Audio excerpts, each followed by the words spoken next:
যে inauguration of শ্রীনগরী Balaji মন্দিরের পেচাদর village এবং কৈলাস শহর ঊনকোটি ডিস্ট্রিক্টে একটু আগে আমাদের সবার হাত ধরে যে উদ্বোধন হয়ে গেল, সেই উদ্বোধনে আমাদের মাঝে মঞ্চে উপস্থিত আছেন his excellency governor of Nagaland Shri L A গণেশনজি। And on behalf of Tripura, I welcome you, sir, that you have come here from a long distance.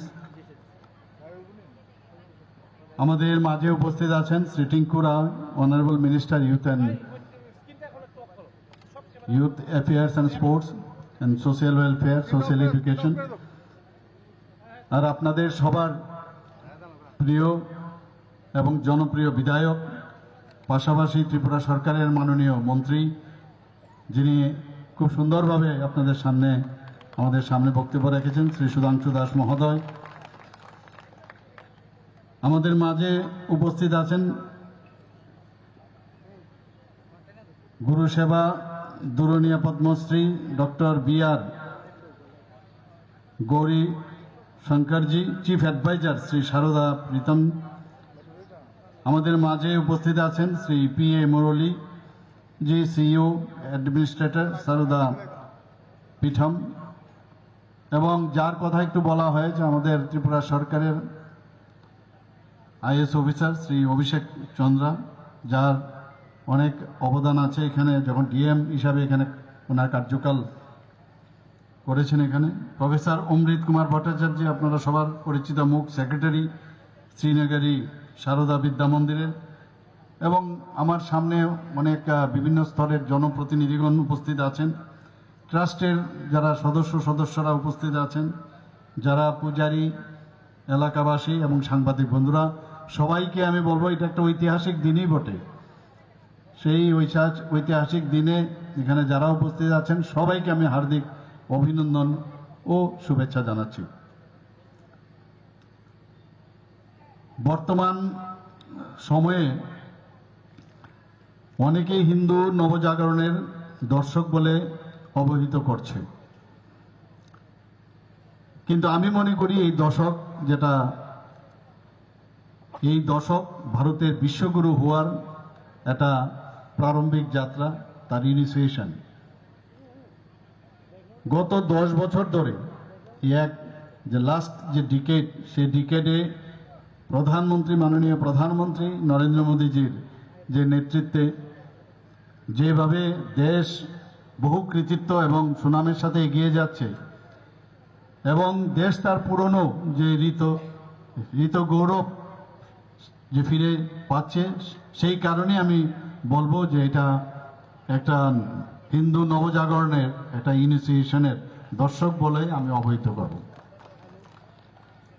ক্ষমতায় আসার পর মোদীজি 2014-15 বর্ষে পর্যটন যে আমাদের মন্ত্রণালয়ে আছে, সেই অধীনে তীর্থস্থানগুলো, সেগুলোতে সংস্কার এবং তার পুনর্নির্মাণের জন্য একটা প্রসাদ স্কিম উনি চালু করেছেন।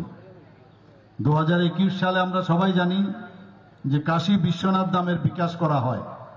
আমরা সবাই টিভির পর্দাতে সেটা আমরা প্রত্যক্ষ করেছি, যার ফলে এখন কাশীতে এত ভক্তরা যান, ডিভোটিরা যান, যে সেখান থেকে শুধু ভারতবর্ষের যারা ডিভোটি বা ভক্তরা সেখানে যান না, বিদেশ থেকেও বহু লোক এখন কাশী ধামে যাচ্ছে। মোদীজি এবং যারা আমাদের স্থানীয় বিজেপি সরকারের যে জায়গাগুলো আমাদের বিজেপি সরকার আছে, সেই সরকারের যে যৌথ প্রয়াসে, বিশেষ করে মধ্যপ্রদেশের উজ্জয়নে সেখানেও আমরা দেখেছি বাবা মহাকালের মহালোক যেটা নির্মাণ, উনার কারণে সেটা সম্ভব হয়েছে। মনে হচ্ছে যেন সাক্ষাৎ মর্তে স্বর্গের অবতরণ, এইরকম একটা অবস্থা দাঁড়িয়েছিল, আমরা সবাই সেটা প্রত্যক্ষ করেছি। এইসব নির্মাণ কার্য কেবল ধর্মীয় অনুভূতিকে দৃঢ় করে না, স্ট্রেংথেন করে না, অর্থনৈতিকও সমৃদ্ধ করে। আমি এখানে আজকে যেটা আমরা বললাম, আমাদের his excellency governor of Nagaland, আমি ওনার সাথে কথা বলছিলাম, যে আপনি কয়েকদিন পরে আপনি দেখবেন এটার চেহারা পাল্টে যাবে এই সমস্ত জায়গার। আমাদের মাননীয় মন্ত্রী বাহাদুর বলেছেন যে এখান থেকে আমরা রাস্তার সুবিধাও করে দিয়েছি। এখানে নর্থের অন্যান্য যেসব আমাদের ডিস্ট্রিক্ট এবং অন্যান্য যেসব শহরের লোক তারাও আসার সুবিধা এখানে হয়ে যাবে। তো এখানে মানুষ যখন শুনবে এই ধরনের একটা মানে আমি বলবো আমরা তো কোনোদিন কল্পনাও করতে পারি না এই ধরনের একটা মন্দির আমাদের ত্রিপুরাতে হতে পারে। তো সেটা দেখে আজকে সত্যি আমি আনন্দিত। উত্তরাখণ্ডে কেদারনাথ ধামেও কিছুদিন পূর্বে যে প্রাকৃতিক দুর্যোগের কারণে যে এখানে যে সমস্যা হয়েছিল সেই ক্ষত চিহ্নকে মাননীয় মোদিজির নেতৃত্বে যেভাবে বাবা কেদারনাথ ধামকে ভক্তদের কাছে তুলে ধরেছেন, মোদিজিকে যত ধন্যবাদ দেব ততই কম হবে। আমরা সেটাও আমরা দেখেছি। আমরা অন্ধ্রপ্রদেশের শ্রী সাইলাম মন্দিরের সংস্কারও বিকাশ হয়েছে, সেটাও আমরা দেখেছি এবং সেটা প্রসাদ প্রকল্পে ভারত সরকারের প্রায় 43.08 কোটি টাকা ব্যয়ে সেটা সম্ভব হয়েছে। অনেক সময় মুসলিমদের নিয়ে অনেকে কথা বলেন আমাদের, সেখানে দেখা গেছে দুবাই এইবার আমরা কিছুদিন আগে দেখেছি আবু দাবিতে মোদিজির করকমলে উদ্বোধন হয় স্বামী নারায়ণের মন্দির, সেখানে আমরা সবাই দেখেছি। সেখানে কোন মুসলিম রাষ্ট্রে এই প্রথম কোন দিব্য ভব্য মন্দিরের নির্মাণ সেখানে হবে আমরা কোনোদিন ভাবিনি, এবং সেটা একমাত্র সম্ভব হয়েছে মোদিজির কারণে। এত সুন্দর ওই রাষ্ট্রপ্রধানদের সাথে, মুসলিম কান্ট্রির যে রাষ্ট্রপ্রধান, আমরা এখানে বিভিন্ন সময় আমরা বিভেদের মাঝে আমরা থাকি, কিন্তু দেখুন মোদিজি কি নিদর্শন আমাদের কাছে রেখেছেন। সেখানে এত সুন্দর একটা মন্দির, ভব্য মন্দির সেখানে স্থাপন হয়েছে। আমরা এর মধ্যে আমরা দেখেছি যে 22শে জানুয়ারির ঘটনা, আমাদের যে মহেন্দ্রক্ষণ আমরা সবাই দেখেছি যে কিভাবে রামলালাজির 500 বছর ধরে যে আন্দোলন চলেছে, বহু লোক তাতে তাদের প্রাণ বলিদান করেছেন। সেই জায়গায় মোদিজির হাত ধরে সেখানে রামলালার যে প্রাণ প্রতিষ্ঠা হয়েছে সেটাও আমরা প্রত্যক্ষ করলাম। একটা সময় ছিল ত্রিপুরাতে নাস্তিকের, আমি সব জায়গায় যাই, একটা নাস্তিকের পরিবেশ সৃষ্টি করেছিল বিগত 35 বছর ধরে। সেই জায়গায় এখন আস্তিকের পরিবেশ চলে এসেছে। ঈশ্বর ছাড়া কিচ্ছু হবে না, এবং ঈশ্বরের প্রতি যদি আমাদের সেই সময় মানে আমরা যদি নতজানু হয়ে ওনার আশীর্বাদ নেই তাহলে সবার কল্যাণ হয়, সেটা আমরা দেখতে পাচ্ছি। আমরা জানি রাম রাজত্বের কথা আমরা বলি, রাম রাজত্বের সময়ে সেখানে আইনের শাসন ছিল, মানুষের কোনো সমস্যা হলে সেই সমস্যার সমাধানের রাজ্য ছিল, দেশ ছিল।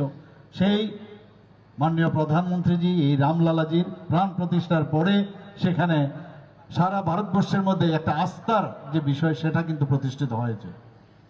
আমাদের রাজ্যের গর্ব মাতা ত্রিপুরা সুন্দরী মন্দিরের, সেখানেও আমরা এই প্রসাদ প্রকল্পে সেটারও কিছুদিনের মধ্যে যে আমরা অর্থ আমরা পেয়েছি কেন্দ্রীয় সরকারের তরফ থেকে, সেখানেও প্রায় কমপ্লিশনের পথে, এবং সেটা যখন কমপ্লিট হয়ে যাবে কিছুদিনের মধ্যে সমস্ত শুধু ত্রিপুরা নয় পৃথিবীর বহু জায়গার থেকে ত্রিপুরাতে আসবে, এবং তার মূল কারিগর আমি বলবো মাননীয় প্রধানমন্ত্রী নরেন্দ্র মোদীজি।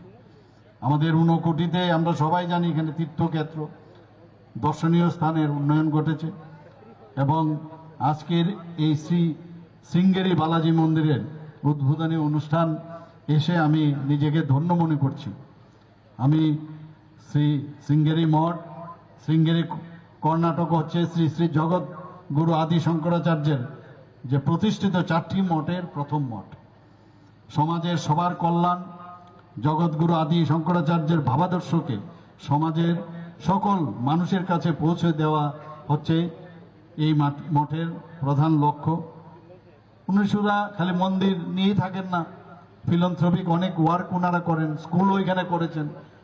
আমরা এখানে স্বাগত ভাষণের সময় আমরা শুনেছি যে আগামী দিন এখানে মানে 12th ক্লাস পর্যন্ত করবে, কলেজ করবে, হসপিটাল করবে। সত্যিই আমি ওনাদেরকে আমার মনে হয় ধন্যবাদ দিলেও কম হবে, এত ভালো কাজ ওনারা করছেন।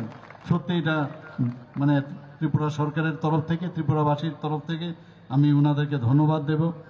এবং জগৎগুরু শঙ্করাচার্যের শ্রী শ্রী ভারতী তীর্থ মহা স্বামীজির আশীর্বাদে এবং পদ্ম পুরস্কার প্রাপ্ত ডক্টর বি.আর. গৌরীশঙ্করের যে পুরোহিত্যে যে আজকের এই আধারশিলা এখানে রাখা হয়েছে, এর জন্য ওনাকেও আমি ধন্যবাদ দেব।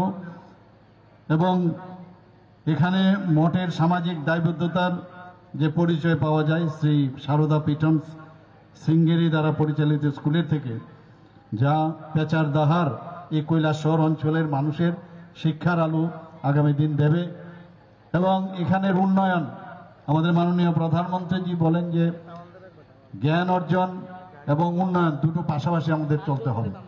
এখানে আমি এই মন্দিরকে সামনে রেখে আগামী দিন আমি দেখছি যে এই জেলা তথা এই ফটিকরাই এই অঞ্চলের মানে তার যে উন্নয়ন সেটা আর বেশি দিন নয়।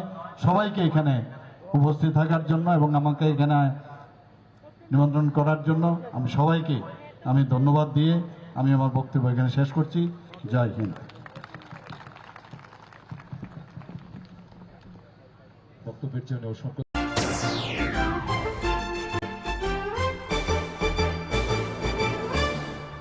রান্নার স্বাদ এবং গুণমান বৃদ্ধি পানি সিস্টার গুঁড়া মশলা। সয়াবিন আটা সুজির পর প্রত্যেকের সুস্বাস্থ্যের জন্য এবার রান্নার তেলের দায়িত্বেও sister kachi ghani mustard oil. Sister, আপনাদের বিশ্বাস আমাদের দায়িত্ব।